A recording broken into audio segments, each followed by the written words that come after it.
Friends, welcome to kitchen tales with Varsha Hathish. ನಾನು ನಿಮ್ಮ ಪ್ರೀತಿಯ ವರ್ಷ. ನಾನಿವತ್ತು ಪನ್ನೀರ್ ಚಿಲ್ಲಿ ಮಾಡುವ ಅಂತ ಹೇಳಿ ಪನ್ನೀರ್ ತಗೊಂಡಿದ್ದೇನೆ, ಕಟ್ ಮಾಡಿ ಇಟ್ಕೊಂಡಿದ್ದೇನೆ ಪನ್ನೀರ್ನ.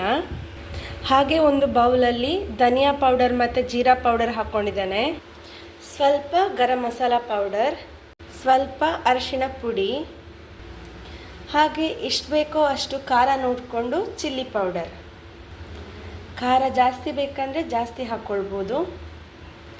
ಜಿಂಜರ್ ಗಾರ್ಲಿಕ್ ಪೇಸ್ಟ್, ರುಚಿಗೆ ತಕ್ಕಷ್ಟು ಉಪ್ಪು, ಸ್ವಲ್ಪ ಲೆಮನ್ ಜ್ಯೂಸ್, ಸ್ವಲ್ಪ ನೀರು ಸಹ ಆ್ಯಡ್ ಮಾಡ್ಕೊಳ್ತಿದ್ದೇನೆ. ಈಗ ಚೆಂದ ಮಿಕ್ಸ್ ಮಾಡ್ಕೊಳ್ತಿದ್ದೇನೆ. ಇದನ್ನು ಚೆಂದ ಮಿಕ್ಸ್ ಆಗಿದೆ ಮಸಾಲೆ ಎಲ್ಲ. ಈಗ ಇದಕ್ಕೆ ಪನ್ನೀರನ್ನ ಹಾಕ್ಕೊಳ್ತಾ ಇದ್ದೇನೆ. ಪನ್ನೀರನ್ನ ಮಸಾಲೆಗೆ ಹಾಕ್ಕೊಂಡಿದ್ದೇನೆ. ಈಗ ಇದನ್ನು ಚೆಂದ ಮಸಾಲೆ ಜೊತೆಗೆ ಮಿಕ್ಸ್ ಮಾಡಿಕೊಳ್ಬೇಕು.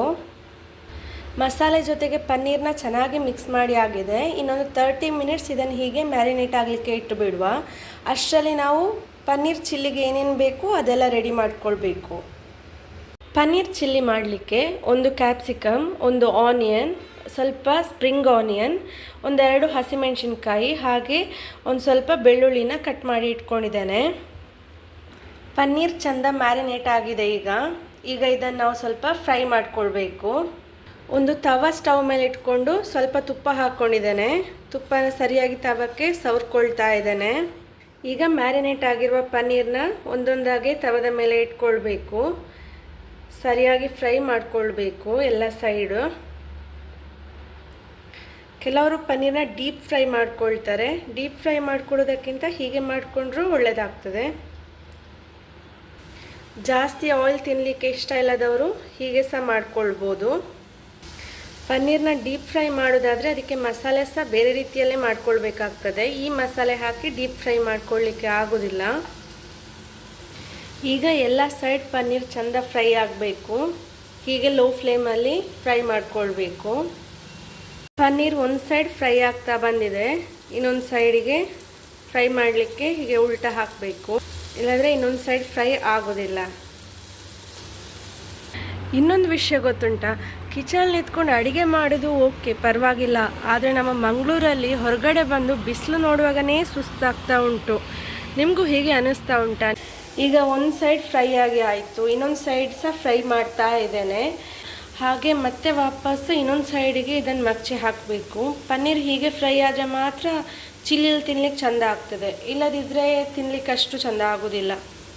ಈಗ ಪನ್ನೀರ್ ಎಲ್ಲ ಸೈಡ್ ಚೆಂದ ಫ್ರೈ ಆಗಿದೆ. ಈಗ ನಾನು ಸ್ಟವ್ನ ಆಫ್ ಮಾಡ್ಕೊಳ್ತಾ ಇದ್ದೇನೆ.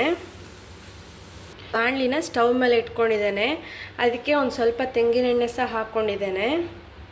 ಕಟ್ ಮಾಡ್ಕೊಂಡಿರುವ ಗಾರ್ಲಿಕ್ನ ಹಾಕ್ಕೊಂಡಿದ್ದೇನೆ ಇದಕ್ಕೆ. ಇದನ್ನು ಸ್ವಲ್ಪ ಫ್ರೈ ಮಾಡ್ಕೊಳ್ಬೇಕು ಚೆಂದ ಎಣ್ಣೆಯಲ್ಲಿ.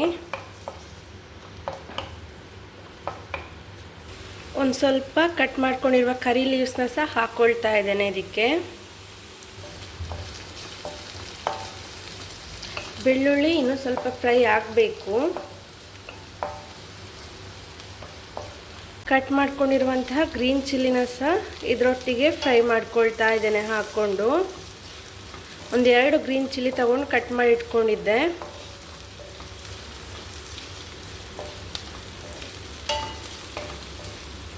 ಕಟ್ ಮಾಡ್ಕೊಂಡಿರುವ ಆನಿಯನ್ ಮತ್ತು ಹಾಗೆ ಸ್ವಲ್ಪ ಸ್ಪ್ರಿಂಗ್ ಆನಿಯನ್ ಸಹ ಇದಕ್ಕೆ ಒಟ್ಟಿಗೆ ಹಾಕ್ಕೊಳ್ತಾ ಇದ್ದೇನೆ.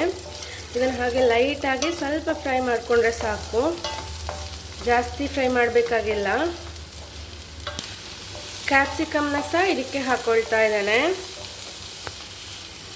ರುಚಿಗೆ ಎಷ್ಟು ಬೇಕು ಅಷ್ಟು ಉಪ್ಪು, ಹಾಗೆ ಲೋ ಫ್ಲೇಮಲ್ಲಿ ಇಟ್ಕೊಂಡು ಸ್ವಲ್ಪ ಫ್ರೈ ಮಾಡಿಕೊಂಡ್ರೆ ಸಾಕು. Tomato sauce ಹಾಕ್ಕೊಂಡಿದ್ದೇನೆ.